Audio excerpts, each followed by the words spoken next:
What's the good word, Jets fans? It's your boy DKB here. So we got some breaking news on the Haason Reddick front. His agency, CAA Sports, they've officially decided to go ahead and drop Haason Reddick. They don't want to retain his services anymore. And this really starts to paint a clearer picture of really who's pushing this dynamic that Haason Reddick doesn't want to show up or really participate essentially in getting this contract extension completed.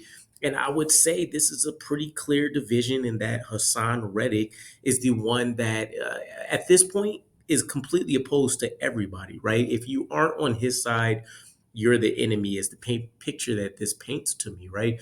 Some articles are posing this as a mutual parting of ways, but make no mistake, the agency is done with the politics and really the I want to say steadfastness, but really him being, rock-headed in his approach that he doesn't want to show up to negotiate.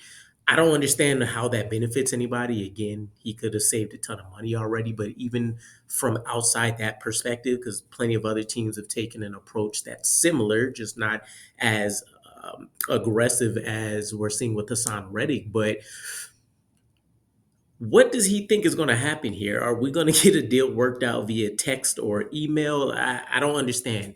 One of the things that struck me as at least one of the few logical things Woody Johnson has done is he recently spoke on Hassan Reddick as well. And paraphrasing here, essentially his comments echoed a lot of what we saw from Robert Saleh and a lot of what we saw from Joe Douglas. And we know Woody Johnson to be a guy that as owner, which is his right, he superseded his previous leadership's decisions previously. But he effectively said that we'll welcome him with open arms and that once we get him into the building, it's no lost feelings. We just want to see him be productive in a Jets uniform, but he has to get in the building. So at least he's echoing Joe Douglas, since Robert Saleh has been fired, sentiment that this is all predicated on him showing up. And I'm absolutely on board with that, right? So, regardless of me wanting him out the building or not, at least we now know that his agency felt there was no way that Hassan Reddick was going to contribute to getting this deal done, for one. Two, he is in such he's so opposed to this contract extension and however this is supposed to get worked out that even his agency doesn't seem to think that they'll find a way to convince him and that he is more of a hindrance to him getting paid, which is going to help them get paid than anything else, right? So this opens up a couple avenues for me in terms of questions. One, will he continue to try to, I guess, not work out the contract extension with the Jets on his own? Will he run to immediately seek other counsel? Two,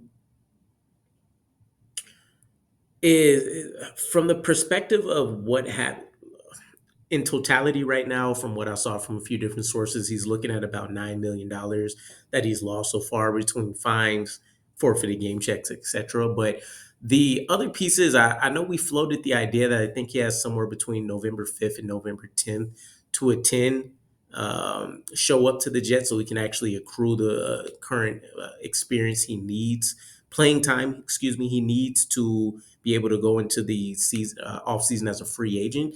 But from the Jets' perspective here, could we not just make him inactive on game days? And I don't know how that contributes to his playing time or not, but wouldn't that be effectively the ace up the sleeve for the Jets here? If that is the angle he's pushing for, I'll show up at the very last second and you guys have no choice, or he's hoping that they need him or something at that point. What if the Jets decide Will McDonald is still balling out? We're willing to live with Michael Clemens, and we're willing to see how we can get this worked out with the rest of our edge unit.